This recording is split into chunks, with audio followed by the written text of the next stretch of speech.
Alors, juste, là, on va passer à un autre format, comme je vous l'ai dit tout à l'heure. Donc, c'est un format débat. 1h15, hein. 1h15, pas plus. 1h15, qui est un débat qui se fera en écoute, en esprit et en bonne intelligence. Alors, pour des raisons logistiques, vous voyez qu'il n'y a que 7 sièges, donc 7 micros. La répartition des débats et des groupes de débat se sont faits par tirage au sort. Vous pouvez rejoindre Vous pouvez vous installer. Monsieur Mjaïd. Sener Nima qui représente Abdelkrim Zbidi. Je vous en prie aussi. Hela Loulou. Monsieur Boulabia a oublié dans son téléphone. C'est monsieur Boulabia a oublié son téléphone. Il n'est pas parti. Ça va? Ahlan. Hela Loulou qui représente Youssef Chahed. Mettez-vous où vous voulez. Lilia Belil Menaï qui représente Nabil Qaroui. Et Khawla Ben Aïcha qui représente Mohsen Marzouk. Donc, le premier axe de débat, ça sera les mêmes axes de débat que pour M. Boulabir et Monsouf Marzouki. Vous aurez les 15 premières minutes, la première partie de débat qui sera sur les chemins de la démocratie. Et il y aura un petit point économie avec un état des lieux économique de la Tunisie qui sera présenté par Nourdine Boubahri. Bonne écoute et merci à tous.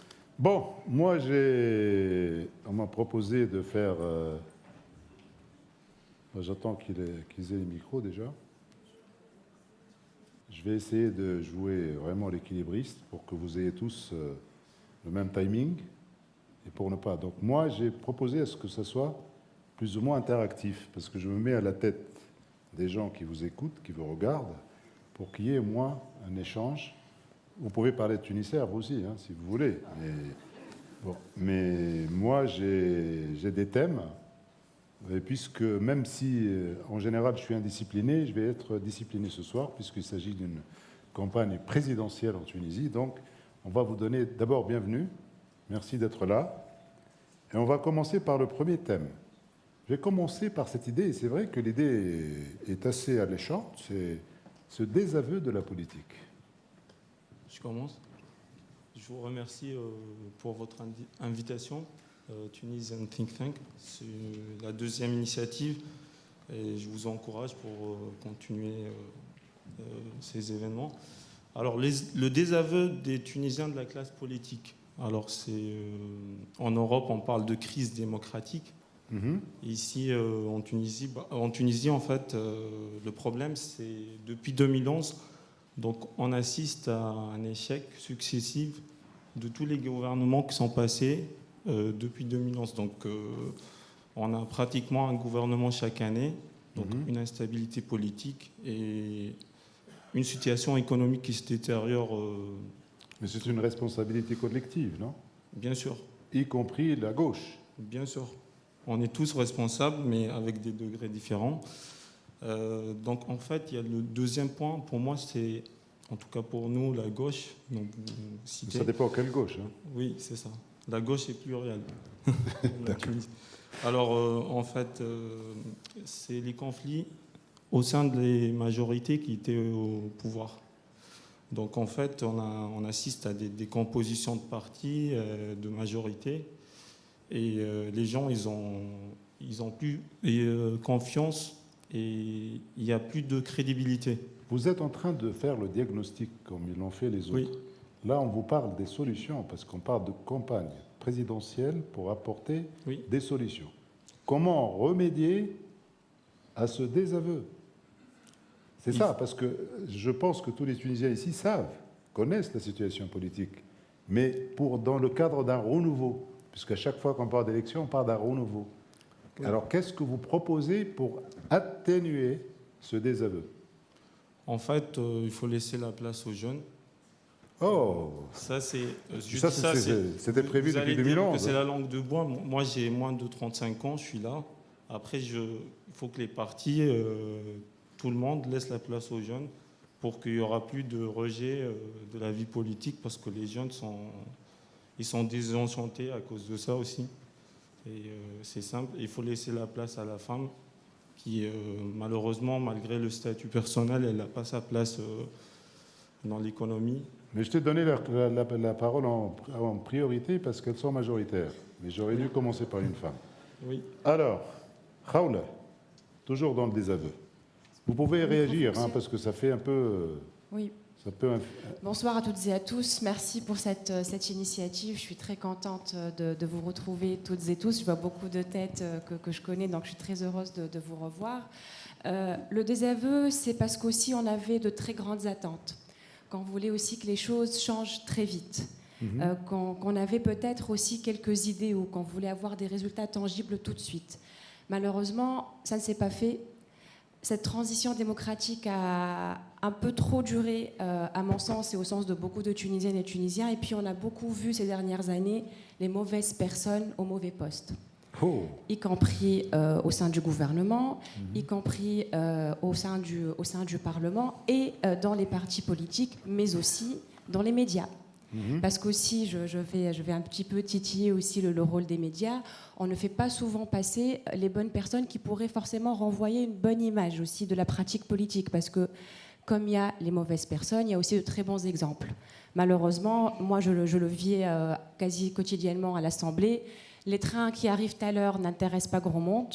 Par contre, ceux qui arrivent en retard, qui n'arrivent jamais, eux, devancent la scène. Donc je pense aussi qu'il y a deux volets. C'est le volet qu'on ne mette pas forcément en valeur les personnes ou les bons exemples ou les success stories qui pourraient justement inciter la jeunesse ou la population à s'intéresser plus à la vie publique, à la vie politique, au rendement par exemple des parlementaires ou des membres du gouvernement ou encore du président de la République. Et puis il y a aussi le choix parfois de mauvaises personnes au mauvais poste. C'est pour ça qu'aujourd'hui, et je vais aussi un petit peu interpeller et appeler la salle à réfléchir avec moi, quelles sont les qualités aujourd'hui qu'on voudrait retrouver dans un président de la République. Pourquoi vous demandez à la salle? C'est une réflexion collective. Les qualités requises, on les connaît. Mais est-ce qu'elles sont déjà... Tout à fait.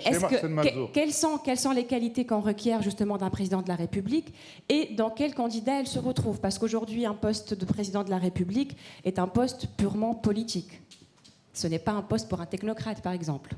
Ça, je pense que tout le monde est d'accord. Le poste de la présidente de la République est forcément quelqu'un de charismatique qui sache parler, qui sache représenter le pays. C'est une connaissance des relations internationales. Et c'est aussi un très bon réseau de connaissances au niveau international. C'est aussi une connaissance de la matière de la défense et de la sécurité. Donc je pense qu'aujourd'hui, on devrait réfléchir... Mais Sana peut dire la même chose. Quelles seraient aujourd'hui les qualités qu'on voudrait retrouver plus ou moins? Sana ne pourrait pas dire totalement la même chose. Mais quelles seraient justement les qualités qu'il faut qu'il y ait dans un président de la République et quels sont les candidats qui possèdent justement ces qualités-là, en qui on pourrait retrouver ces qualités-là pour ensuite resserrer un petit peu le choix avec les programmes. Sana? C'est Hela. Hela. Ah oui. Ah oui, mais moi je confonds. Ok. Moi, de mon côté, je pense que le désaveu qui existe et qui est réel aujourd'hui est un peu justifié. Parce qu'aujourd'hui, dans la classe politique, malheureusement, nous avons une recrudescence de personnes, je dirais, de politiciens qui ne connaissent pas leur dossier, qui n'ont pas l'expérience requise, qui n'ont pas la connaissance des dossiers, qui se permettent de faire des promesses qui n'ont aucun lien avec la réalité. Résultat des courses, les gens se sentent floués. Ils ont des attentes, mais qui ne sont pas confirmées. Donc, par ailleurs, on a aussi une démoralisation de la vie politique. On a recours à des bassesses qui normalement ne devraient pas faire partie du paysage politique. Et pour couronner le tout, on a un vieillissement de la classe politique. Et aujourd'hui, il faudra vraiment œuvrer pour rajeunir la classe politique. Et il faut un pour jeune. Appeler à... Et il faut un jeune. Et parfaitement, il faut un jeune. En tout cas, nous, on voit les choses comme ça. Après, je peux comprendre que d'autres voient les choses autrement. Monsieur Rahoui est jeune. Monsieur Marzouk est jeune. Mais je n'ai jamais dit le contraire. Monsieur Karoui est jeune. Monsieur Zbidi est jeune. La jeunesse, c'est le temps que l'on a devant soi. C'est ce qu'il a répondu Mitterrand. Voilà. Monsieur Zbidi, oui. Oui. Écoutez, je ne suis pas en train de critiquer l'un ou l'autre, mais je suis en train de dire que pour nous, un président doit quand même être jeune, oui, mais pas seulement. Nous, on pense que toute l'équipe politique aujourd'hui doit se rajeunir. Parce qu'aujourd'hui, on vit vraiment un vieillissement de la classe politique. La jeunesse, si on voit un jeune, c'est-à-dire c'est ça qui va appâter les gens. Je peux finir ma réponse? Oui. Oui, voilà. Donc, parce que là, vous n'arrêtez pas de me couper. Et du coup, nous, on est pour une moralisation de la classe politique, pour des pratiques nouvelles. Nous sommes pour une rupture avec le banditisme, une rupture avec les mafias qui existent aujourd'hui, qui sévissent et qui sont en train, aussi bien au niveau politique, économique ou, je dirais même médiatique, sont en train de pourrir l'ambiance, de pourrir ce climat politique. Et aujourd'hui, il faut couper avec ces pratiques. Et c'est ce qu'on a commencé à faire et ce que nous espérons pouvoir continuer. Par ailleurs, nous pensons qu'il faut vraiment être honnête avec les gens. Il faut dire les vérités. Moi, pour ma part, je peux dire que le candidat que je défends a été honnête avec les gens. Dans son discours d'investiture, il a vraiment exposé toutes les difficultés qu'il y avait. Et il s'est engagé à commencer à œuvrer pour les dépasser. Et il a promis qu'on passerait au voyant vert à l'horizon 2020. Et c'est ce que nous sommes en train de faire actuellement. Donc, franchement, je pense qu'il faut évoluer dans ce sens. Par ailleurs, pour revenir sur l'idée de jeunes sur laquelle tout le monde a voulu rebondir, finalement, il ne s'agit pas seulement d'avoir une classe politique jeune. Il faut aussi rétablir la confiance entre les jeunes, qui sont aujourd'hui majoritaires dans le pays, avec la classe politique et avec l'État lui-même. Parce qu'aujourd'hui, on a un État qui est non seulement régulateur, mais protecteur. Or, ce dont on a besoin, ce dont la jeunesse a besoin, c'est un État facilitateur, un État qui lui ouvre les portes, un État qui lui permette de rêver, d'entreprendre, d'avancer, d'évoluer. C'est pour ça que nous nous engageons à faciliter la mobilité des jeunes, à leur donner la possibilité de concrétiser leurs rêves, de faire des expériences à l'étranger, de pouvoir voyager, de pouvoir élargir leurs horizons et de pouvoir devenir de bons entrepreneurs qui pourront aider au développement du pays. Madame, c'est à vous. Oui, bonjour, je suis Lilia Bellil. Je représente le candidat Nabil Karoui qui aujourd'hui se trouve en prison. Alors pour un désaveu politique, je crois qu'on ne pouvait pas espérer mieux. Il ne fallait pas être... Non madame, excusez-moi, je ne vous ai pas coupé. Alors s'il vous plaît, je ne vous ai rien demandé. On le laisse parler. Vous m'avez fait le reproche parce que je vous ai interrompu la parole, donc on la laisse parler. Ah oui, allez-y madame, parlez. Exprimez-vous. Je peux? Bien sûr. Ah. Si j'ai peur d'être emprisonnée, mais heureusement que je suis en France. Si je vous le dis. Même en Tunisie, allez-y. Oula, j'ai failli. J'étais avec Nabil au moment de l'arrestation. Et je peux en témoigner. C'est une scène qu'on pensait avoir oubliée depuis 2011. Et j'ai vu 40 personnes en civil se jeter sur la voiture. Franchement, je pensais que c'était un attentat ou un enlèvement. Et après, j'ai vu la police. Et c'est là où j'ai dit, bon, heureusement, il y a la police. J'ai eu Bachir Hamiwa. Et c'est là où ils l'ont pris. Donc là, aujourd'hui, parler de désaveu politique, je peux comprendre cette classe. Les amis, on est en campagne. Donc, c'est une campagne, oui. Oui. Mon candidat est en prison. Comment? Excusez-moi. C'est un prisonnier politique. Ah.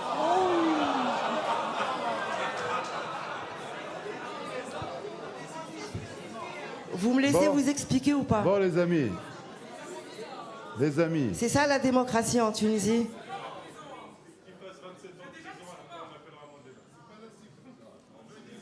Vous êtes tout de même incroyable. Non, mais continuez. Attendez. J'ai longtemps hésité avant de venir. Je ne veux pas que ça... Je savais que ce public risquait.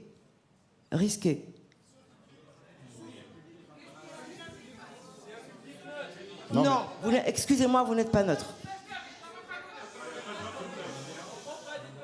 Non, attendez. Non, ça ne peut pas continuer comme ça. Madame. Vous parlez de désaveu politique? Oui. Vous avez vu le public? Non, mais ça fait... Il me laisse même pas expliquer. Non, on la laisse. S'il vous plaît. On va pas tomber dans ce jeu-là. On la laisse finir thème par thème pour tout le monde. C'est vraiment, moi je suis là, je suis pour personne, je ne connais personne. Moi je suis là pour animer. Donc que ça se passe bien, 1h15, Madame a le droit de s'exprimer. Donc de dire pour ce qu'elle revenir, pense que Nabil Karoui est un prisonnier politique, que vous le vouliez ou pas, la justice n'a pas été indépendante. Et vous savez très bien que le chef du gouvernement a tout fait pour, d'une part, il y a eu effectivement iWatch. Je peux en parler un petit peu ou pas? Sinon, je passe au programme. Non, j'ai aucun problème. Un programme pour après tout, il y a eu une conférence aujourd'hui du comité de défense. Pour des aveux, vous avez dit l'essentiel. J'ai dit l'essentiel. Vous avez dit l'essentiel. Madame, exactement. Madame, on va vous donner la parole pour tous les thèmes. Voilà, d'abord, merci d'être là. Nous sommes en pleine campagne et être à Paris, voir nos Tunisiens à l'étranger, ça nous fait partager les choses comme si vous étiez au pays. Donc, c'est pour partager avec vous cet échange, cette dynamique qui existe en Tunisie. Le désaveu, oui, c'est parce que effectivement nos attentes étaient énormes. Ça, c'est d'une part, c'est vrai. Mais de l'autre côté, c'est parce qu'on a eu une classe politique qui a déçu. Elle a déçu parce qu'on n'a pas eu de classe politique formée pendant le règne de Ben Ali. On savait que la succession n'allait pas donner quelque chose d'intéressant. Pas de gens qui avaient vraiment appris ce que c'est que la politique, comme ça se fait dans les démocraties authentiques et anciennes. Donc nous étions dans une transition démocratique, au fait, pendant les 4 premières années ou les 3 premières années, et on devait passer à une consolidation démocratique, chose qui ne s'est pas faite encore, parce que c'est un effritement du pouvoir, parce qu'on voit une assemblée qui ne ressemble pas vraiment à une assemblée du peuple dans le sens de bloc qui sache décider de l'intérêt du citoyen tunisien. Il n'y a pas de décisions qui se prennent de manière, je dirais, fluide, de manière prévisible ou même moins prévisible, mais de toutes les façons de décisions qui se prennent.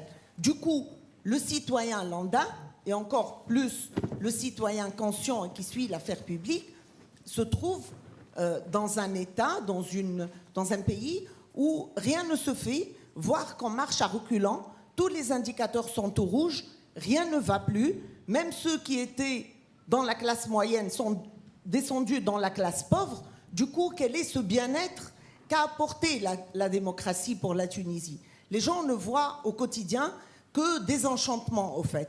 C'est tout à fait normal à partir du moment où le politique qui est censé donner du hope, de l'espoir, donne du désespoir. Donc, la renaissance ne peut se faire que par la classe politique. La société civile fait de son mieux. Elle fait ce qu'elle a pu faire. Elle est fatiguée, la société civile, et j'en fais partie. Mais le politique se doit de faire un renouveau. Et les élections, c'est une chance, c'est une opportunité pour voir renaître d'autres visages, d'autres classes politiques qui apportent une autre solution compte tenu de ce qu'on a vécu. Donc la politique, il n'y a pas d'autres issues. C'est par le politique que ça se fait. Et donc il faut garder espoir. Et toutes les personnes qui sont là, qui sont dans la dynamique électorale, partisane ou de société civile, sont là pour apporter ce renouveau et pour apporter de solutions nouvelles. Les jeunes, oui. Les femmes, oui. Mais tous les Tunisiens sont appelés à faire l'effort pour faire renaître cet espoir. La Tunisie est riche, la Tunisie est très prometteuse et ne s'est jamais pliée. Nous sommes l'olivier, nous sommes le palmier et nous relèverons tout ce qu'il faut comme défi, même si nous passons par les crises les plus épineuses. Donc, désenchantement, oui, mais espoir aussi est là et on va renaître de nos cendres, même si on est au plus bas. Et la liberté nous a apporté beaucoup, elle a apporté aussi la cacophonie, mais on a gagné beaucoup. Si on retourne en 2010 et qu'on chuchote chez soi pour faire n'importe quelle réflexion politique, je pense que c'est des journées noires qu'on ne voudrait plus revivre. Donc nous avons beaucoup réalisé et nous aurons encore des choses à réaliser et on ne perdra jamais espoir. Très bien, quasiment vous êtes à égalité au niveau du premier thème. Ça applaudit, hein? Nécessité d'une réforme constitutionnelle. Est-ce qu'il y a vraiment cette nécessité? Je vous demande là d'être clair au niveau de la nécessité d'une réforme constitutionnelle. Vous pouvez commencer.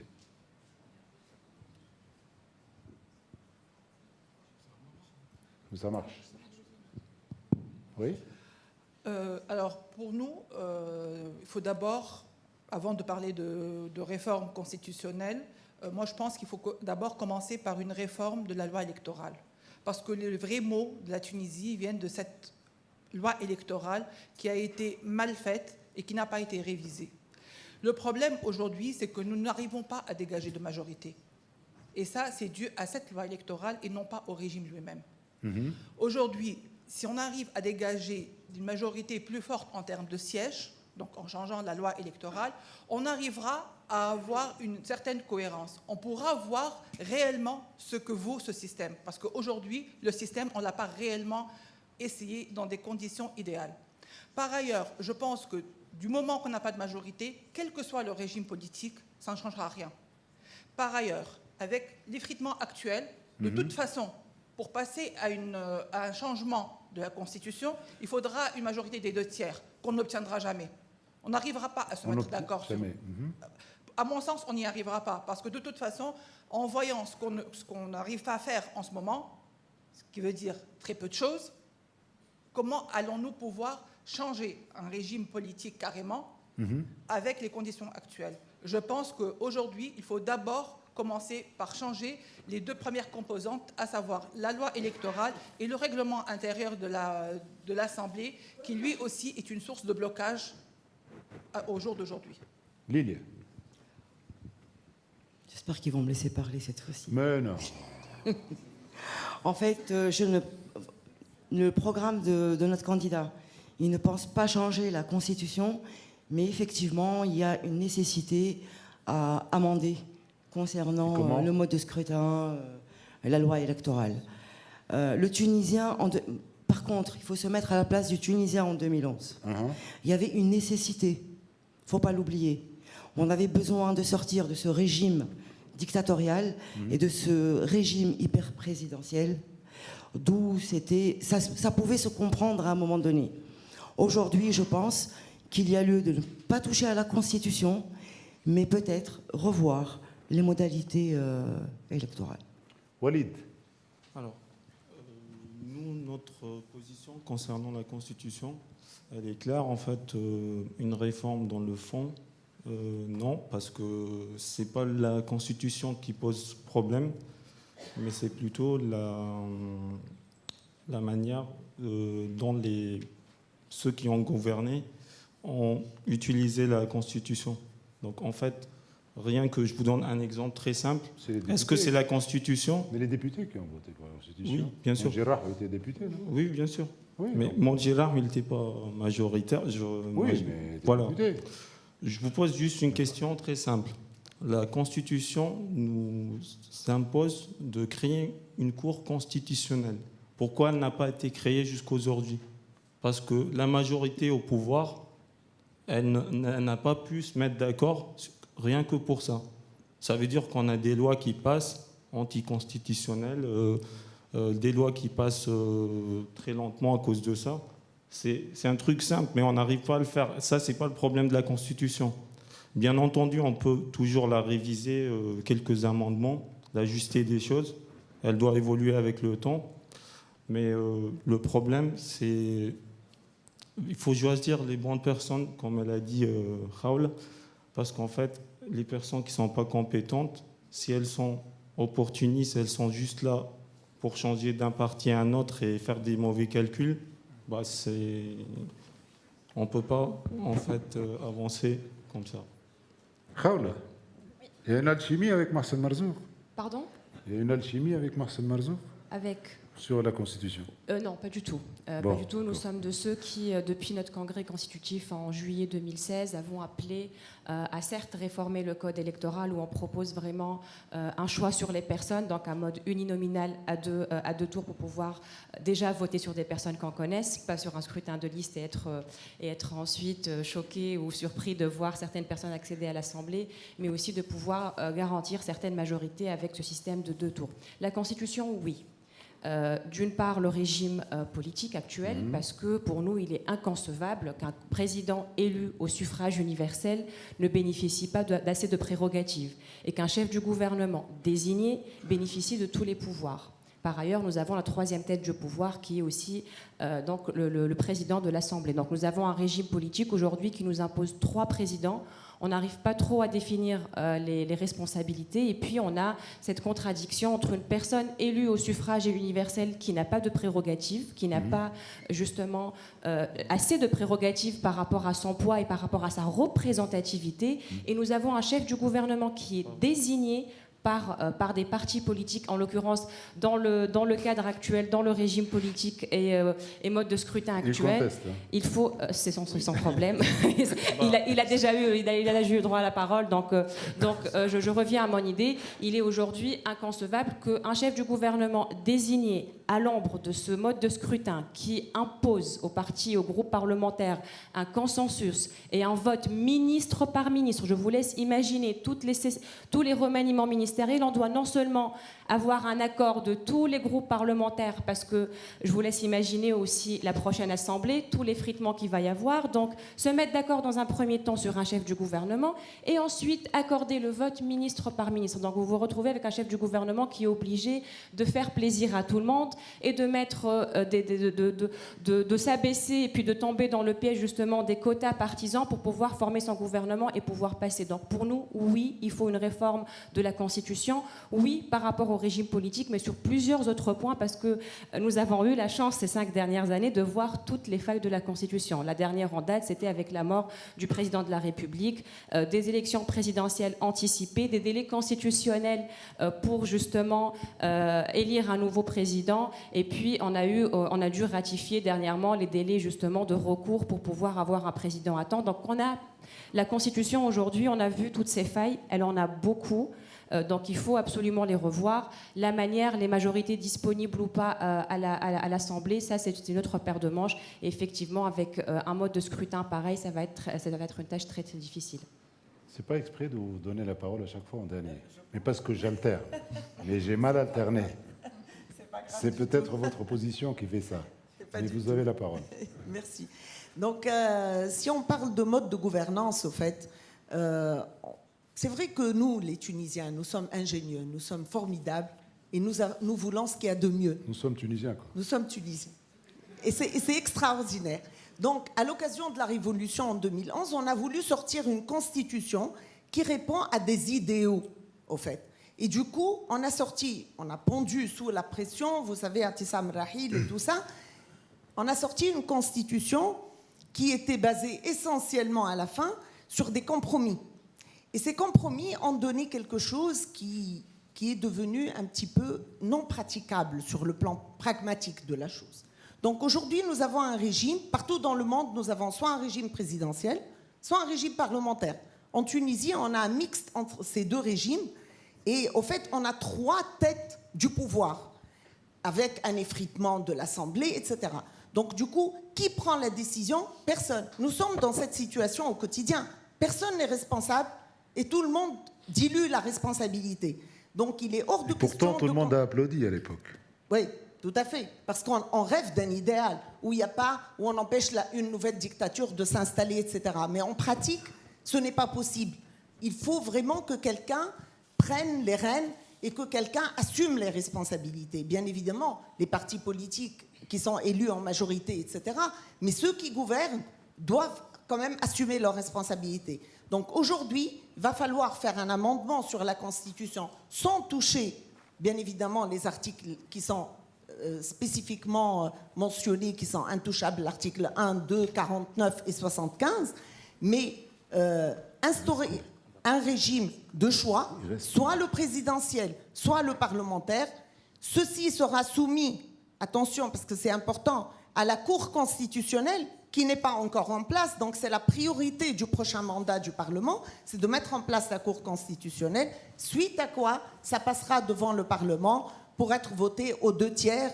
Et nous, notre candidat, si Abdelkrim Zbidi, propose encore de soumettre ça à référendum pour donner à ces réformes et à ces révisions de la Constitution une légitimité la plus large possible chez les Tunisiens, compte tenu de l'expérience quand même avoisinant les 10 ans aujourd'hui, qui nous mène d'un échec à un échec et qui met le pouvoir et l'État à plat. Et ça ne peut plus continuer. Très bien, je pense que ça a été clair pour le premier thème. On passe au thème économique. Bonjour à tous, bonjour. Je vais attaquer le deuxième axe qui est l'axe économique et que chaque représentant de candidat est contraint à 15 minutes de parole chacun, ce qui fera 1h30 en totalité. Alors, je vais bien alterner cette fois-ci, je pense. Je vais commencer par Madame Liliane. Le président, comment faire pour ouvrir de nouveaux horizons économiques? Alors nous avons comme c'est bon là? Tout le monde entend? C'est toujours bon. C'est bon? Diversifier les partenaires économiques de la Tunisie. Là, on parle de l'international, hein, c'est ça. Une diplomatie économique plus efficace, un meilleur rayonnement international et des Tunisiens à l'étranger plus intégrés. Comment? Instauration effective de la diplomatie économique. On va augmenter le nombre de compétences en économie, commerce, marketing dans l'administration centrale du ministère des Affaires étrangères. Qu'est-ce que c'est la diplomatie? Franchement, moi, ça m'intéresse beaucoup parce que c'est pas pour vous interrompre, mais la diplomatie. J'ai pas entendu. La diplomatie économique. Oui. C'est un mot à la mode qu'on Moi, entend en ce moment. Je l'explique. Non, moi je sais ce que c'est la diplomatie économique. Enfin, mais du moins, j'explique notre programme. Voilà, Oui. réellement. Réellement. Parce que je peux vous donner un exemple que j'ai vécu il y a 2 jours. Allez-y. Non, allez-y. Non, mais allez-y. Moi, je suis parti au Soudan. C'est un pays qui s'ouvre. Quand je suis arrivé à Istanbul pour aller à Khartoum, je n'ai pas trouvé de Tunisiens dans l'avion. J'ai trouvé des Marocains. Et quand je suis allé dans les restaurants à Khartoum, je n'ai trouvé que des Marocains qui prospectent des marchés. Donc, est-ce que la culture du risque des entreprises, vous pouvez l'inculquer en Tunisie? Alors, ce qu'on compte faire, on va donc, d'une part, augmenter le nombre de compétences en économie, commerce et marketing dans l'administration centrale du ministère des Affaires étrangères, ainsi que dans les différentes ambassades et représentations diplomatiques à l'étranger. Un redéploiement de la diplomatie économique à travers le rapprochement des différentes structures telles que CEPEX, FIPA, l'ONTT. On va diversifier des marchés internationaux et ouverture des marchés non traditionnels. On doit absolument savoir vendre le produit Tunisie. Parfait. C'est ça? Oui, mais j'ai encore... Allez-y. Allez-y. Oui, c'est à vous. Sinon, le temps... C'est à vous, comme ça, j'alterne bien. Voilà, merci. Donc, au niveau de la situation économique, tout le monde a regardé les chiffres. Et si on creuse encore, on va en trouver beaucoup de difficultés, de toutes les façons. Ne soyez pas pessimiste. Non, mais c'est la réalité. Là, le diagnostic, on ne va rien ajouter. Quand on est à 76% de dette publique, donc ce n'est pas la situation la plus idoine. Et cette dette publique, elle est essentiellement engagée pour payer des salaires et non pour faire des investissements et créer de la valeur et créer de la richesse. Donc c'est une situation quand même assez délicate qu'il va falloir prendre avec des pincettes. Cependant, il ne faut pas du tout se leurrer parce que les prérogatives du président de la République aujourd'hui ne lui permettent pas de faire tout ce qui est en pouvoir d'être réformé au niveau de l'économie parce que ça relève du ressort des prérogatives du chef du gouvernement. Madame, on parle de nouveaux horizons que le président peut faciliter à travers la diplomatie économique. Tout à fait. Pas uniquement la diplomatie économique, parce que pour Sir Abdelkrim Zbidi, par exemple, il considère que la sécurité nationale un pan de la sécurité nationale dépend de l'économie et de la sécurité économique et sociale.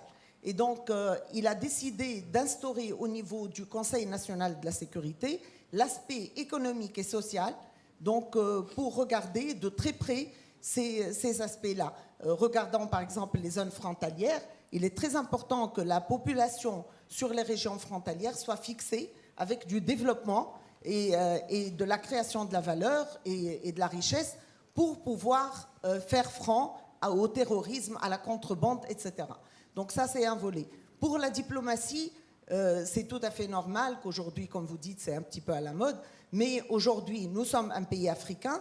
L'Afrique se développe dans certains pays à 2 chiffres et nous ne faisons pas grand-chose, réellement. Nous sommes preneurs de risques, mais je pense que c'est l'écosystème qu'il va falloir pousser et aller de l'avant. Si notre système financier ne nous accompagne pas sur l'Afrique, si nos banques ne sont pas là-bas, au niveau du Maroc, par exemple, nous avons 6 ou 7 chaînes de banques qui se déploient sur toute l'Afrique. Donc un entrepreneur marocain, quand il va dans n'importe quel pays en Afrique, il a une banque marocaine qui est là. C'est de l'intelligence économique, c'est de la veille, et c'est de l'accompagnement, et c'est de l'investissement. La Tunisie n'a pas ça. Et donc, c'est de l'alerte diplomatique. C'est de l'alerte et de la veille, tout à fait. Des ambassades dont vous avez parlé. Fondamental à harmoniser entre le chef du gouvernement et le pouvoir exécutif avec toutes ses prérogatives.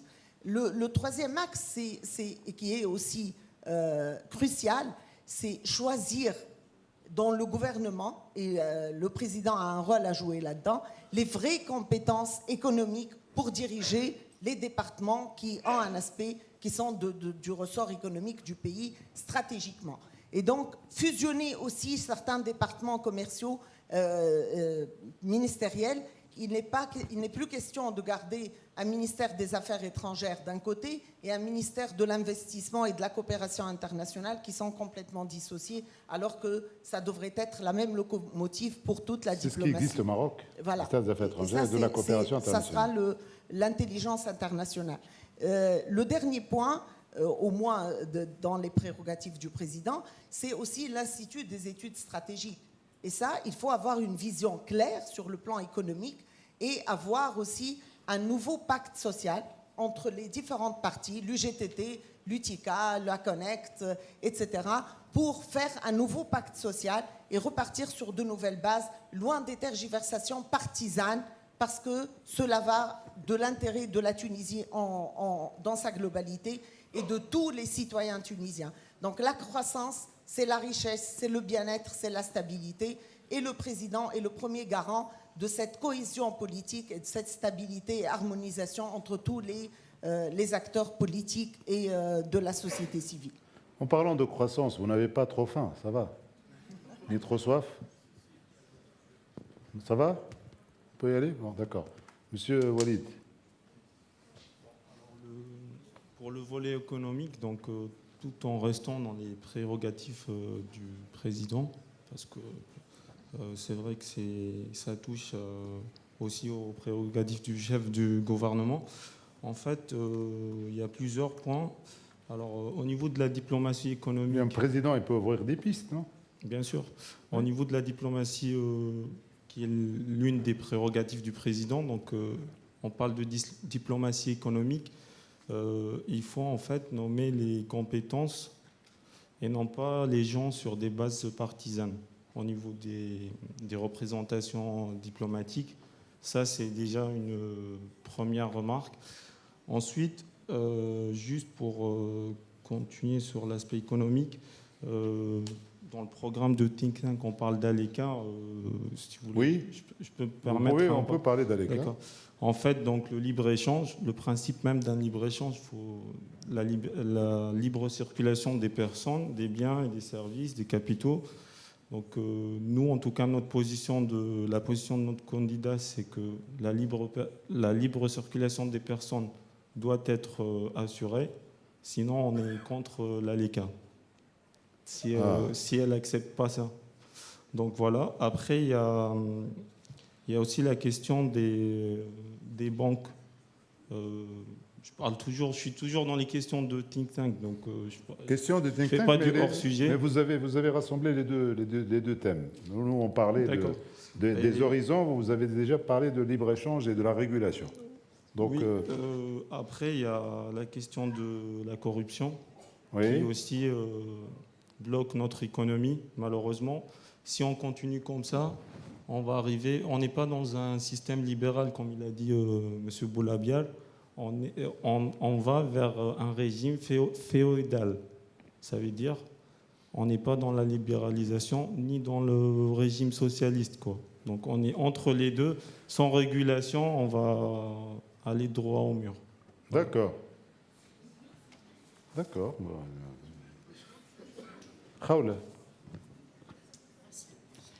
C'est vrai que le président de la République n'a pas forcément beaucoup de prérogatives économiques, mais c'est vrai que grâce à la diplomatie, grâce à son poste et sa représentativité justement du pays, il peut faire énormément de choses, notamment en négociant pas mal de choses avec l'étranger.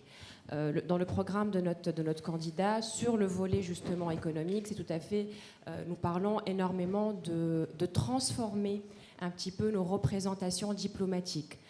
D'arrêter un petit peu cette diplomatie passive, d'organisation de fêtes nationales, d'assister à certains banquets, certaines cérémonies, et d'être beaucoup plus agressive. Nous voulons des ambassadeurs qui soient des marketeurs de la Tunisie, qui aient une formation économique. Nous avons appelé à ça pas mal de fois, même au niveau du parti, mais nous voulons des ambassadeurs orientés plus vers le volet économique, des ambassadeurs qui sachent aussi recenser les compétences tunisiennes qui sont à l'étranger et qui travaillent et qui représentent dignement la Tunisie dans de grandes boîtes, dans de grandes entreprises. Donc, chercher justement des marchés pour la Tunisie, savoir inclure ces Tunisiens résidant à l'étranger dans une approche justement de promotion de la Tunisie, de l'investissement en Tunisie. D'ailleurs, notre candidat propose aujourd'hui de créer une plateforme pour recenser ces compétences-là par secteur d'activité, mais aussi par pays, pour qu'à chaque visite justement présidentielle, qui soit accompagnée non seulement d'investisseurs tunisiens, mais qu'il aille aussi rencontrer les Tunisiens influents dans chacun de ces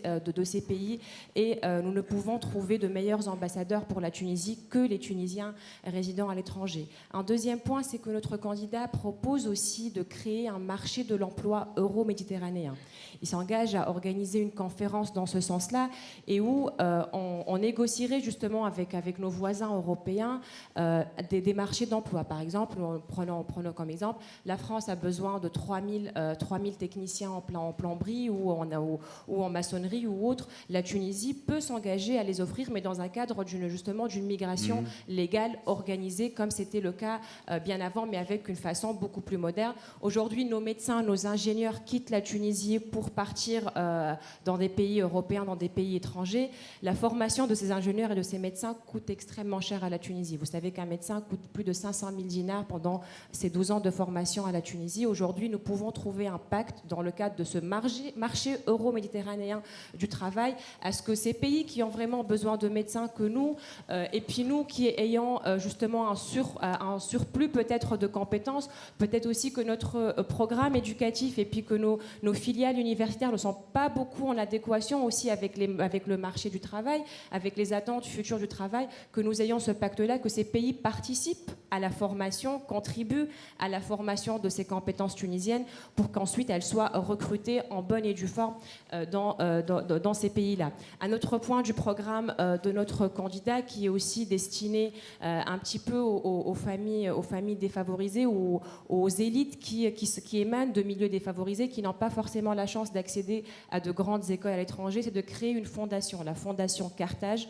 que lui s'engage justement à financer ou à trouver les financements avec des donateurs indépendants, la société civile, mais aussi des pays étrangers, et de permettre et de redonner aussi cet aspect à l'ascenseur social. C'est que tout à l'heure, on nous montrait justement que les régions touchées le plus par le chômage étaient les régions du Sud. C'est aussi là où on a les plus faibles taux aussi de réussite au baccalauréat, aux études supérieures. C'est de permettre aux enfants, aux étudiants qui viennent de milieux défavorisés d'être soutenus par cette fondation présidentielle, justement, d'accéder à des universités, à des études supérieures aussi de qualité. C'est un petit peu, j'ai essayé de mettre le schéma, mais c'est vrai qu'un président de la République ne peut pas forcément toucher à toutes les prérogatives et du chef du gouvernement, parce qu'on va entrer un petit peu en conflit, mais il y a une certaine vision, il a certaines prérogatives dans le cadre justement de sa représentativité diplomatique sur lesquelles il pourrait jouer. Voilà. C'est en pleine campagne. Hein. Bon. Elle. Oui, alors moi, je serais un petit peu en rupture par rapport à tous les autres, je pense, parce que pour nous, les prérogatives d'un président de la République ne sont pas étrangères à l'économie. Aujourd'hui, un président de la République peut exercer toutes les prérogatives dans ce domaine, parce que finalement, le président de la République a le droit de proposer des projets de loi. Il a le droit donc de participer à faire évoluer le cadre juridique concernant tout ce qui est économique. C'est lui qui ratifie les accords internationaux, les conventions internationales. C'est lui aussi qui finalement va ratifier toutes les lois. Donc finalement, il aura son mot à dire par rapport à la question économique. C'est aussi lui qui dispose de tout un centre d'études stratégiques, qui est quand même l'ITES, et qui est un centre très important, qui a été jusque-là sous-utilisé et sous-employé. C'est aussi le président de la République qui gère la diplomatie, justement, dont on parlait, économique. Et là-dessus, donc, nous avons une vision qui est assez large, parce qu'aujourd'hui, nous pensons qu'il y a aussi parmi les choses à développer. Certes, il y a le marché africain qui est important et qu'on a déjà commencé. D'ailleurs, à ce niveau, on rappelle que la plupart des pays africains n'avaient pas d'ambassade tunisienne, et que là, il y en a pas mal qui ont ouvert et d'autres qui sont programmés pour les quelques mois qui viennent. Donc là aussi, on a énormément travaillé sur cette diplomatie économique par rapport à l'Afrique. Mais aujourd'hui, ce qui est encore plus important que l'Afrique dans sa globalité, c'est ce projet du Grand Maghreb qui n'a jamais été concrétisé et qui aujourd'hui pourrait l'être sur le plan économique. Nous pensons aussi qu'il y a encore une sous-dimension qui est l'axe, je dirais, pour tous ceux qui sont là, connaissent un peu l'axe Paris-Berlin. Nous, on n'avait rien. Donc aujourd'hui, ce serait bien qu'il y ait l'axe Tunis-Alger. Ça, c'est une grande dimension qui devrait être quand même... Tunis-Rabat ? Parce que Primo, c'est notre premier voisin, parce que c'est notre plus grand partenaire, finalement, après les autres. Et parce que finalement, pendant notre révolution, quand on a eu les désagréments liés à la sécurité, le seul qui nous ait fait confiance, c'était eux. Et finalement, ils nous ont sauvés, quelque part. Ils ont toujours été présents pour nous. L'Algérie a toujours été le voisin, l'ami, le frère, qui n'a jamais lâché la Tunisie. Et contrairement à tous les autres pays, ils ne nous ont jamais dénigrés. Et au final, je pense qu'il y a beaucoup de choses à faire ensemble. C'est un marché qui est aussi complémentaire du nôtre, comme il a été soulevé tout à l'heure. Donc je pense que rien que pour cela, c'est un axe qui est très important à développer. Il y a beaucoup de choses à creuser dans ce sens-là. Par ailleurs, alors, comme j'ai dit que le rôle du président de la République ne s'arrêtait pas seulement à la diplomatie, aujourd'hui, nous pensons que le président de la République doit être le garant d'une ouverture économique. Aujourd'hui, la Tunisie a besoin de s'ouvrir à l'exportation. Oui, à l'ALECA. L'ALECA, ça sera, je pense qu'il faudra l'avoir secteur par secteur et selon les conditions. Il y a des domaines où on pourrait être prêt. Aujourd'hui, pour les services, nous pouvons être prêts pour l'ALECA et nous pouvons avoir un intérêt à le faire. Par contre, aujourd'hui, nous ne sommes pas prêts pour d'autres secteurs, notamment pour l'agriculture, où il y a encore énormément de conditions à assurer. Donc, je pense, dans notre programme, il y a énormément de choses qui peuvent être faites au sein de l'ALECA, mais l'ALECA reste quand même un sujet très vaste et il est à apprendre étape par étape et secteur par secteur. Par contre, je pense que la solution pour la Tunisie, c'est de s'ouvrir à l'entrepreneuriat. C'est ce que nous avons essayé de faire ces dernières années, notamment par le lancement par l'adoption de la Startup Act, qui a été quand même un grand levier pour l'entrepreneuriat. Certes, on ne voit pas encore les résultats, mais c'est en cours. Il faut aussi jouer sur le fait que le secteur bancaire doit s'ouvrir dans la mesure où nous devons quand même encourager l'investissement et accorder plus de facilités de financement. Et pour finir, Oui. nous pensons aussi qu'il faut aussi que le marché s'ouvre pour que les exportations évoluent. Il faudrait aussi que le marché de l'export évolue. Il faudrait qu'on ait plus de produits à valeur ajoutée, qu'on ait plus d'offres intéressantes et qu'on puisse justement, comme on l'a dit tout à l'heure, offrir plus de services. Ok, le libre-échange et la régulation. Libre-échange et régulation. Très court, parce qu'il faut qu'on passe à l'international et la sécurité et les défis. Voilà. Donc, Ça, c'est l'autre. pour revenir à l'ALECA, la position de Sir Abdelkrim Zbidi est que dans tout accord, d'abord, l'Europe, c'est notre premier partenaire économique. Diversification, oui, mais ce n'est pas au détriment du partenaire historique où on a quand même des intérêts en commun qui sont à consolider, à développer. Donc, l'ALECA, oui, avec des négociations et en préservant les intérêts de la Tunisie dans toutes les démarches d'une négociation. C'est pour ça que ça se négocie d'ailleurs. Donc, ce n'est pas un non, c'est une ouverture, mais avec des impositions des intérêts suprêmes de la Tunisie. Pour tout ce qui est régulation, je pense que l'État, enfin, ce n'est pas moi qui pense, c'est notre candidat qui compte et qui préserve les intérêts des Tunisiens dans le sens où l'État, en étant un État fort, un État qui joue son rôle pleinement dans tous les secteurs, ce n'est pas pour s'approprier des secteurs de production économique, mais c'est pour préserver quand même les classes sociales tunisiennes de tout danger qui pourrait les atteindre. Donc, régulation, mais en préservant quand même les secteurs vitaux tels que l'eau, l'électricité, le transport. Déjà, vous avez vu la dérégulation et tout ce qui s'est passé pendant les jours de l'Aïd avec une mauvaise gouvernance et un gouvernement qui n'a pas rempli ses fonctions et ses prérogatives par rapport à ses citoyens. Pendant les journées de l'Aïd, on avait des coupures d'eau, ça ne s'est jamais fait. Donc pendant 3 jours, quand même sur des régions entières de la Tunisie. Et ça, c'est le dérèglement de l'État. Quand l'État est rodé, quand l'État détient l'Institut de la défense nationale. Et ça englobe tous les secteurs vitaux de la Tunisie. Donc, durant le 2011, on a vu, bien sûr, des gens morts, des tireurs d'élite, etc. On a vécu la révolution avec des martyrs de la révolution, mais on n'a pas eu de coupure ni d'eau, ni d'électricité, ni rien du tout. Et l'éducation fonctionnait, les examens nationaux. Aujourd'hui, nous sommes au plus bas. Il faut absolument que l'État retrouve sa force dans la régulation et la préservation de tout ce qui est droit du citoyen, surtout le plus vulnérable. Il faut qu'il soit protégé par l'État. Lilia. Ah oui. Alors pour tu as un micro dédié. Oui, non, mais je pensais que je l'avais donné. En fait, pour l'ALECA, notre candidat, on va renégocier. Et il y aura une renégociation, bien sûr en privilégiant l'intérêt national. Et un groupe d'experts, en ce moment, est en train de se pencher là-dessus. Maintenant, concernant la régulation, effectivement, on revient au problème de l'eau, avec ces coupures qui ont eu. Et pas seulement les coupures d'eau. Aujourd'hui, le Tunisien n'arrive pas. Il doit faire un choix. C'est soit Ouldu Yekl, soit Ouldu Yemshi Yekl. Et aujourd'hui, c'est terrible. Notre candidat a sillonné la Tunisie. Et aujourd'hui, c'est peut-être une de ces raisons où il a eu autant de problèmes et qu'il est emprisonné.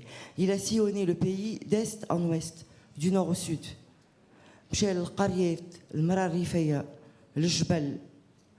Nabil, c'est quelqu'un... Mais ça, c'était dans le cadre de son association, au début.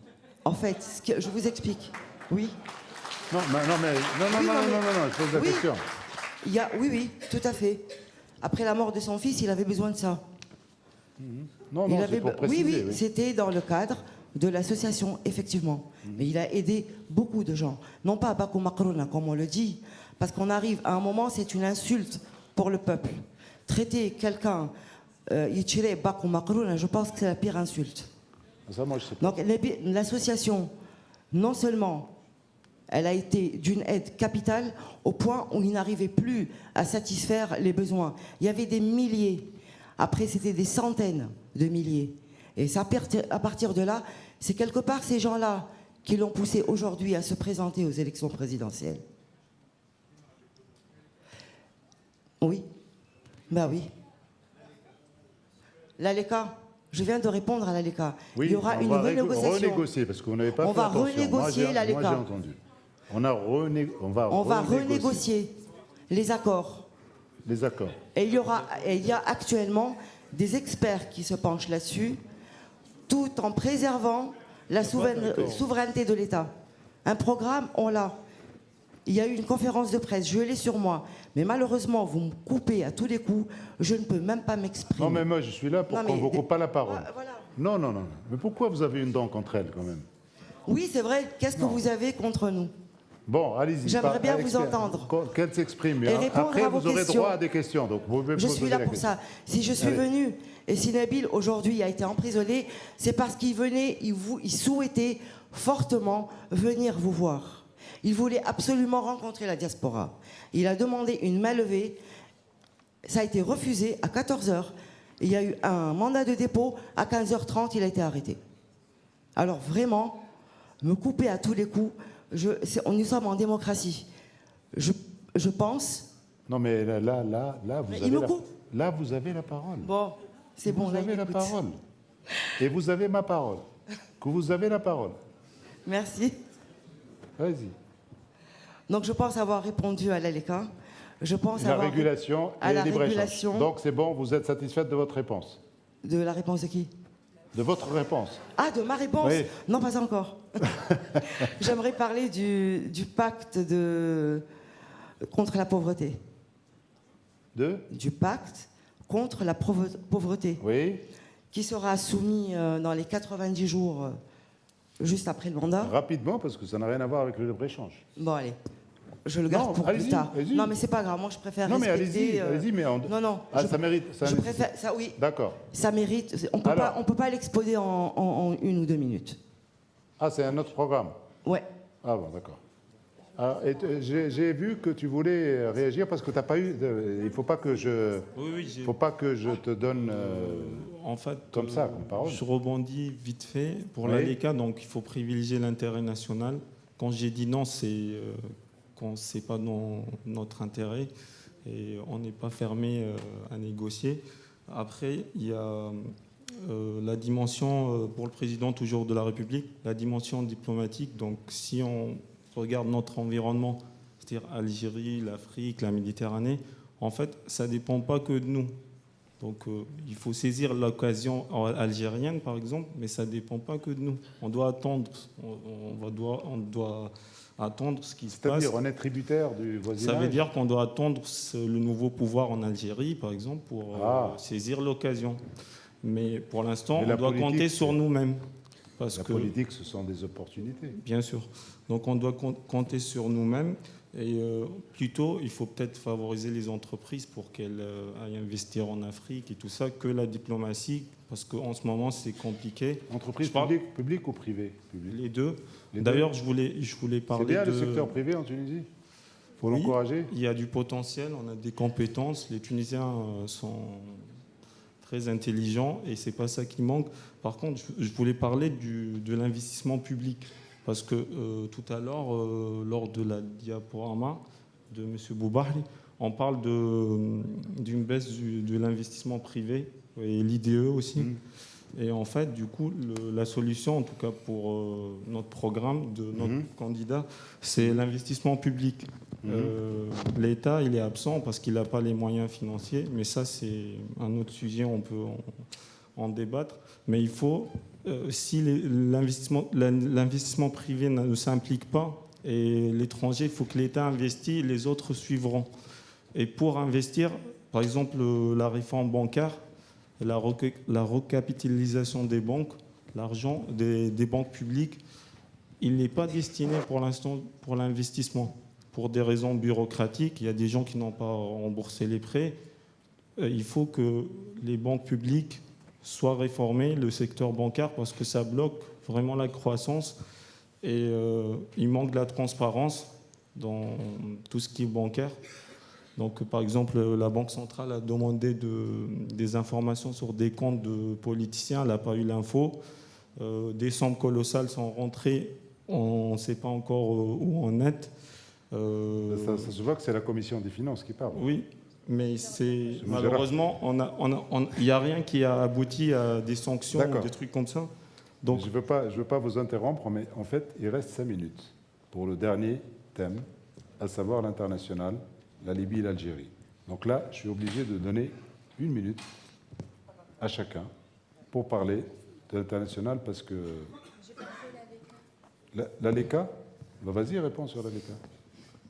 Mais vite, hein. Tu veux que je saute une question? Vas-y. Non, pour l'ALECA, on est aussi pour renégocier ces termes-là. Bien entendu, c'est le gouvernement, le chef du gouvernement qui gère les négociations. En l'occurrence, actuellement, c'est le ministre des Transports. Mais le président de la République, en sa qualité de chef de la diplomatie, peut éventuellement revoir certains termes, notamment, par exemple, la transformation sur place en Tunisie. La mise à niveau, la participation des Européens, la mise à niveau justement des agriculteurs et des moyens de production en Tunisie. Donc il y a pas mal de termes à renégocier, à revoir, et c'est possible. Le président de la République peut donner un coup de pouce au chef du gouvernement et au gouvernement dans ce cadre-là. Pour ce qui est justement de la régulation de l'État. Après la communication, hein, je la regarde pour qu'elle s'arrête, elle fait un sourire, elle continue. Pour ce qui est de la régulation, bien entendu, ça dépend des secteurs. C'est vrai que l'État doit garder un rôle régulateur, mais il doit aussi s'ouvrir au partenariat public-privé, qui aujourd'hui peut justement résoudre pas mal de problèmes.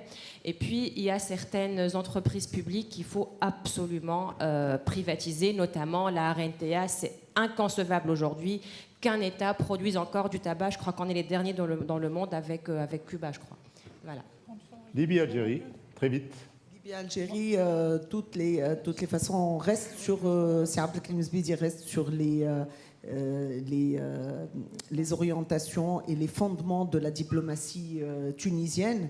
Et donc, les voisins d'abord, les voisins pour la sécurité, pour l'échange, pour tout ce qui est soutien, pour tout ce qui est résolution de problèmes également, parce que la Libye aujourd'hui, sa solution est en bonne partie entre les mains des Tunisiens qui sont là pour aider et pour sortir la Libye de la crise.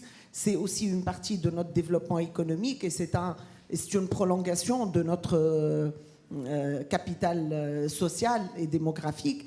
Et donc l'Algérie et la Libye demeurent quand même dans les priorités de l'axe diplomatique et sécuritaire aussi pour la Tunisie. Madame. Les relations avec la Libye et l'Algérie seront au cœur de la diplomatie tunisienne. La Libye et l'Algérie, on prévoit une zone de libre-échange, notamment avec la Libye. Une zone de libre-échange avec que les deux pays les deux pays, Libye et Algérie. Au niveau du Maghreb. Libye et Algérie, pour l'instant. Libye et Algérie. Libye et Algérie. Okay. Sachant que la Libye... nous devrons être au cœur de la reconstruction de ce pays.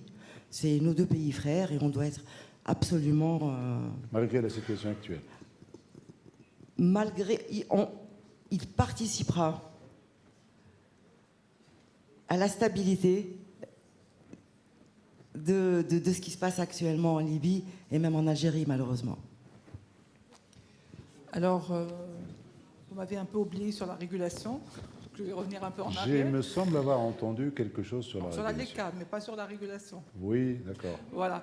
Donc par rapport à la régulation, pour nous, ce qui est important, c'est de casser le carcan aujourd'hui administratif qui fait qu'on a des lois qui sont un peu bloquantes au niveau de l'évolution. Donc il faut d'abord commencer par ça. Il faut libéraliser l'économie. Il faut libéraliser, mais pas dans le sens libéraliser.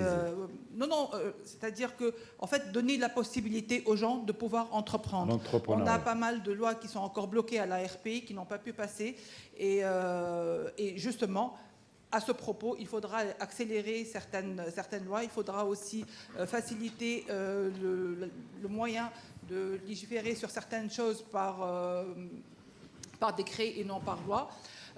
Par ailleurs, donc, pour tout ce qui est stratégique, bien sûr, il reste aux mains de l'État, mais après, tout ce qui est concurrentiel, il faudrait ouvrir à la concurrence, il faudrait qu'on soit concurrentiel et qu'on puisse améliorer notamment le service, le prix et l'accès. Et justement, aujourd'hui, nous savons tous qu'il y a quelques problèmes au niveau des entreprises publiques, et ça, ce n'est pas forcément un problème de mauvaise gestion, mais tout simplement de blocages qui peuvent exister. Par rapport à l'axe sécurité et voisinage. Donc, je pense que notre position a été clairement exposée avant, et elle continuera de la même façon. Nous sommes un pays qui a toujours été dans la neutralité positive. Aujourd'hui, nous avons un rôle à jouer au niveau de la Libye. Mais notre rôle devra être un rôle proactif, il devra être un rôle de facilitateur. Il faudra qu'on puisse être à égale distance de tous les protagonistes, essayer de les regrouper, de les mettre en phase et de trouver une solution libyo-libyenne sans interventionnisme, parce que finalement, on voit très bien que les solutions ne peuvent venir que du peuple lui-même et des différents protagonistes. Et aujourd'hui, si on veut que la région en entier se stabilise, il faudra que justement les deux voisins, aussi bien l'Algérie que la Libye, trouvent leurs propres solutions, comme ça a été le cas pour nous après la Révolution. Juste une remarque pour la Libye. En fait, Madame Aloulou, elle dit que la Tunisie a adopté une neutralité, mais ce n'est pas vraiment le cas, parce qu'en fait, on a privilégié nos voisins directs, ça veut dire Tripoli, ça veut dire Sarraj.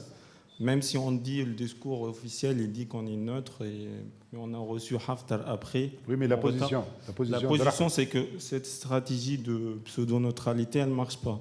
Donc maintenant, il faut peut-être changer de stratégie et privilégier aussi les parties plus fortes sur le terrain. Par exemple, Haftar, il occupe plus de terrain, donc en fait, il faut traiter avec lui d'une manière différente. Il faut changer de stratégie. Mais c'est un point de vue. Attendez, c'est un point de vue. C'est pas pour. En fait, je dis pas que Haftar c'est un démocrate ou c'est ça. C'est le problème des Libyens. Heureusement. Voilà. Mais nous, on doit en fait penser à nos intérêts et non pas essayer de faire plaisir à l'un ou l'autre. Ça, c'est notre position en tout cas pour la Libye. Voilà. C'est une position. C'est un avis. Bien sûr. S'il y a une chose qu'on peut pas changer, c'est bien la géographie. L'Algérie et la Libye sont nos voisins directs, donc forcément, premier pays qui seront visités par notre candidat une fois élu, ce sera justement l'Algérie, puis la Libye, qu'il a déjà visité, parce que justement, c'était dans un souci aussi de rétablir un certain équilibre, vu que l'État tunisien ne traitait qu'avec une seule partie. Donc nous avons essayé aussi de rétablir l'équilibre avec l'Est. L'Est où il y a beaucoup d'opportunités, notamment en matière d'investissement. Il y a aujourd'hui énormément de Tunisiens qui investissent, qui se déplacent en Libye, et où le côté donc Est propose et promet d'offrir justement des 200 000 emplois aux Tunisiens si notre candidat est élu, parce que nous avons entretenu des relations avec cette partie-là.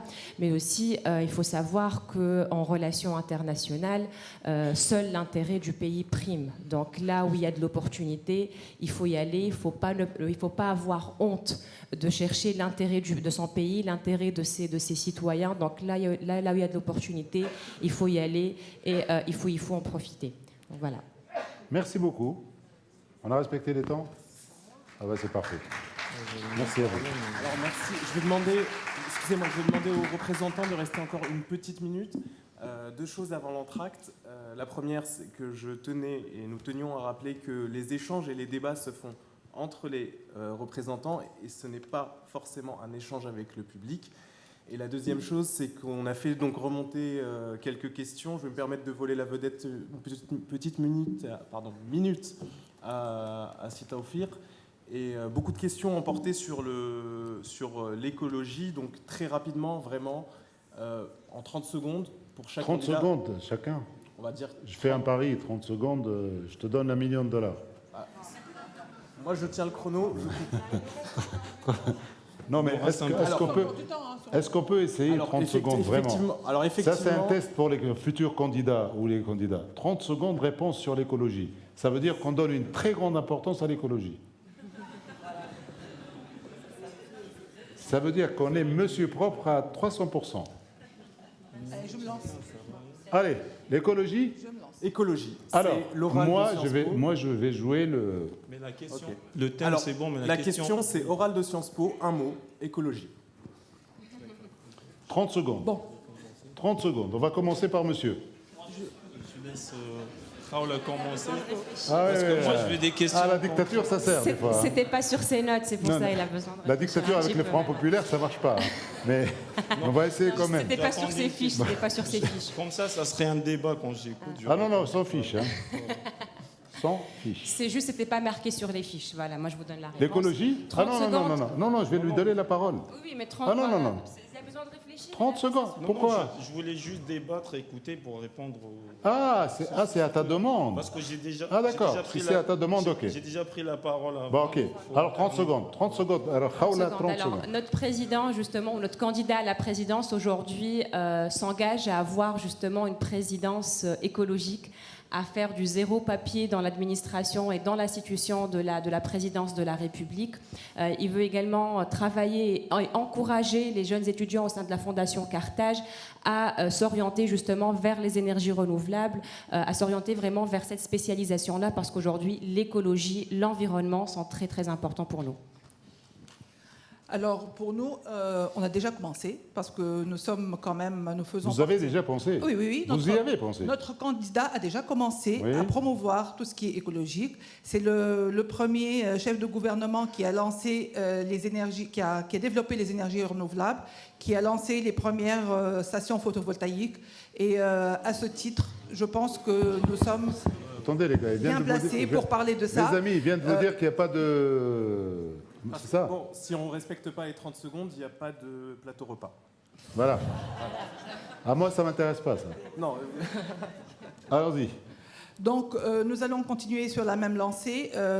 Parmi les priorités que nous avons mis dans le programme de Monsieur le Président, il y avait entre Monsieur le autres- Président? Ah oui, oui, parfaitement, parce que nous pensons qu'il le sera. C'est un ego. Donc, ce que nous avons mis, c'est parmi les priorités, il y avait donc l'accélération des instances constitutionnelles, et parmi lesquelles il y a l'instance de développement durable et des droits des générations futures, qui pour nous est une instance très importante et qui sera un peu la plus importante de la prochaine période. Madame. Pour nous également, donc évidemment, que la question écologique et environnement est d'autant plus importante que dans les endroits les plus reculés de Tunisie, aujourd'hui, il y a, par exemple, pas très loin, en périphérie, qu'il y ait l'Oued. Aujourd'hui, il y a des enfants qui vont aux urgences, malades. Il y a des virus qui se propagent. Donc, évidemment, que nous, en tout cas, l'environnement, c'est une priorité. Elle fera partie du package sécurité que malheureusement je n'ai pas eu le temps de développer. Et je ne pense pas parler de environnement et écologie en 30 secondes, je suis désolée.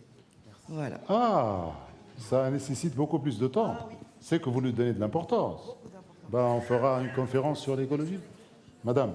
Côté écologique et développement durable, c'est dans le cœur du projet de Saad El-Krim Zbidi, notamment, passant outre la propreté et tout ce qui est embellissement et problématiques liées à la Méditerranée ou à la désertification, mais c'est surtout préserver les ressources naturelles de la Tunisie et principalement l'eau.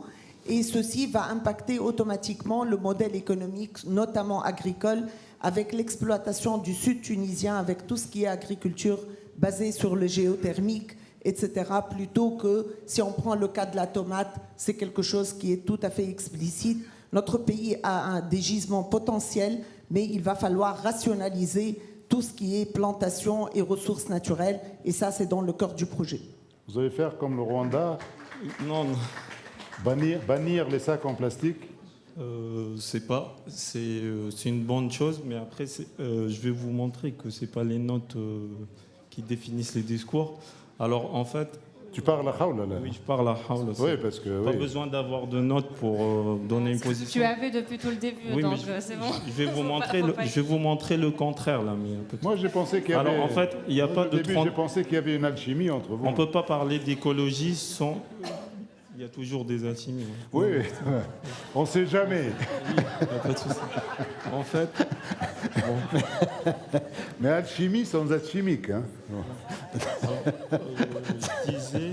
Je disais en fait, on ne peut pas parler d'écologie donc, sans transition énergétique. La Tunisie n'a pas son autonomie énergétique. Donc ça, il faut investir dans les énergies renouvelables et ne pas se contenter des investissements étrangers parce qu'il faut encourager les investisseurs nationaux à investir dans le photovoltaïque, dans tout ce qui est éolien. Et donc voilà, c'est ça l'axe le plus important. Très bien.